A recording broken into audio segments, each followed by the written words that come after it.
Hello, my name is Justin Warren. I'll be discussing about informative speech. Death is a universal experience, yet the way we say goodbye to our loved ones changes dramatically across cultures. While some traditions are quiet and completely mournful, others have colorful celebrations of life. I am excited to explore how different societies honor the dead through unique funeral practices, from joyful family reunions with the deceased to giant feasts. Understanding these customs reminds us that every culture finds its own meaningful way to process loss and celebrate life. In Mexico, death is not the end, but a continuation of life. During Dia de Muertos, or Day of the Dead, families build colorful ofrendas or altars with marigold flowers, photos, candles, sugar skulls, or calaveras, and the deceased's favorite food and drinks. The bright orange marigold and their scent are believed to guide spirits back for a visit. The vibrant traditions blends indigenous Aztec beliefs with Catholic elements. It's a festive family reunion rather than a somber event. People dance, share stories, and remember loved ones with joy. Death is seen as a part of the cycle of life. In Ghana, particularly among the Ga people, funerals are often lively celebrations. Families set up elaborate fantasy coffins shaped like objects and represent the deceased's life.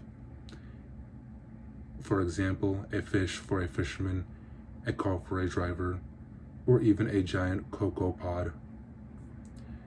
These colorful hand-carved coffins turn the burial into a vibrant tribute to the person's identity and achievements. The belief is that life continues in the afterlife similarly to Earth, so the coffin helps the spirit transition proudly. This could also be another thing about Dia de Muertos, where life continues after death.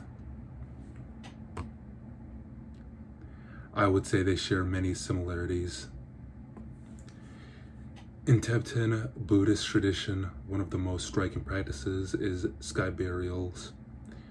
The body is taken to a high mountain site where it is prepared and offered to vultures. This reflects core Buddhist ideas of life, of how life is finite, and generosity. The body is an empty vessel after death, and returning it to nature feeds other living beings while allowing the soul to move on to its next rebirth. It's a profound act of detachment and harmony with the cycle of life. In Japan, most funerals follow Buddhist customs and are formal. After death, there's a wake, or otosuya as they call it, followed by a funeral ceremony with a priest chanting. The body is almost always cremated. Nearly it's 100% that they could be cremated. Family members use special chopsticks to place the bones in an urn, which is later placed in a family grave. Memorial services continue for years afterward. The focus is on guiding the spirit peacefully to the afterlife and showing ongoing respect.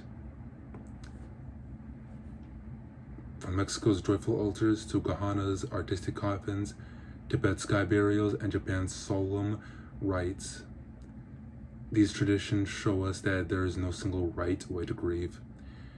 Every culture uses rituals to bring comfort, preserve memory, and help the living process loss.